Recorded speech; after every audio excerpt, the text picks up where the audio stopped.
સરકારી nursing college vaccine campus ખાતે વિદ્યાર્થી નેતા યુવરાજસિંહ જાડેજા પહોંચ્યા હતા। વડોદરા શહેરના દિવાળીપુરા સ્થિતના વિસ્તારમાં આવેલી સરકારી નર્સિંગ કોલેજ ખાતે આજ રોજ વિદ્યાર્થી નેતા યુવરાજસિંહ જાડેજા પહોંચ્યા હતા। તેઓને અલગ અલગ પ્રકારની ફરિયાદો મળી હતી। તે ફરિયાદોને ધ્યાને લેતા આજરોજ તેઓ અને આમ આદમી પાર્ટીના શીતલ ઉપાધ્યાય અને વિરેન રામી સહિતના જે અગ્રણીઓ છે તેઓ પહોંચ્યા હતા અને તેઓ દ્વારા પ્રતિક્રિયા આપતા શું જણાવવામાં આવ્યું તે સાંભળો। ખાવાનું તો જે મળે છે એમાં કીડા મકોડા જ છે નકરા। આ એની વ્યવસ્થા છે।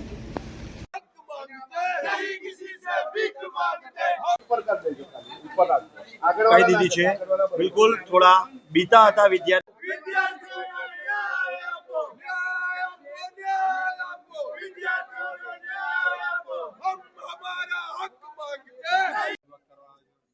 આજે વડોદરાની જે નર્સિંગ કોલેજ જે છે ત્યાં અમે કેમ્પસમાં જોવા માટે જે સુવિધા અમને જે ફરિયાદો મળી છે 450 વિદ્યાર્થીઓ તરફથી જે ફરિયાદ મળી છે વિદ્યાર્થીઓનું ફરિયાદનું નિરીક્ષણ કરવા માટે આવ્યા હતા કે ભાઈ મૂળતઃ જે મેસના નામે જે 2450 રૂપિયા લેવામાં આવે છે તો એ 2450 રૂપિયાનું જમવાનું કેવું આપવામાં આવે છે। અહીંયા ફાયર સેફ્ટીની બહુ મોટી મોટી વાતો કરવામાં આવે છે। ફાયર સેફ્ટી કઈ રીતે છે? કારણ કે ફરિયાદ અમને એવી મળી છે કે ફાયર સેફ્ટીના ખાલી સાધનોને રાખી દીધા છે પરંતુ એ સાધનો કોઈ જગ્યાએ કામ કરતા નથી।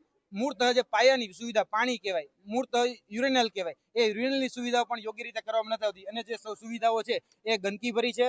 બાથરૂમમાં પણ યોગ્ય રીતે નથી અને પાણી જે ખરેખર મિનરલ મળવું જોઈએ એ પણ મળતું નથી। તો આટલા પૈસા સરકાર ટેક્સના ફાળવે છે આ નર્સિંગ કોલેજોને આગળ લાવવા માટે, તો આ પૈસા જાય છે ક્યાં? બીજી વાત કે અહીંયા બીએસસી નર્સિંગ ચાલે છે। હવે અહીંયા જે વિદ્યાર્થીઓ છે એ કાં તો જીએનએમ કરે છે, કાં તો એએનએમ કરે છે। છોટા ઉદેપુરના વિદ્યાર્થીઓ અહીંયા આવીને ભણી રહ્યા છે। હવે તમે ઘરનાને હાચવી નથી એટલે ઘરનાને કંઈક ને કંઈક કહેવાય ને આટો આપો છો તમે, એટલે ઘરનાને હજી તમે પૂરી સુવિધા નથી આપી શકતા। અને અહીંયા તમે ક્યાંક ને ક્યાંક એનો જે દાટ વાળો છો એને લઈને આજે અમે રજૂઆત કરવા માટે આવ્યા હતા કે આ બધા જ પુરાવા અમારી પાસે હતા છતાં પણ અમને અંદર જવા દેવામાં નથી આવતા। એવું કહેવામાં આવે છે કે તમે નિયમો બ્રીચ કરીને આવ્યા છો। હવે શા માટે ભાઈ?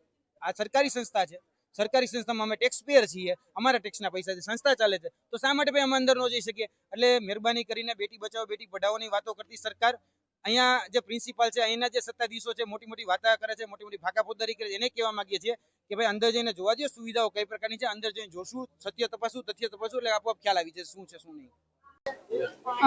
પાણીની સમસ્યા છે, જમવાની સમસ્યા છે, ઘણી બધી સમસ્યા છે। જમવામાં તો ક્યારેક ઠીક હોય, બાકી તો બધું કઈ આમ સારું નથી આપતા જમવાનું, બધું ઠીક અને હા રજૂઆત તો ઘણી વાર કરી વોર્ડન મેડમ ને એમને જાણ કરીએ પણ એ લોકો હવે કઈ કરતા નથી, તો અમે તો શું કરીએ।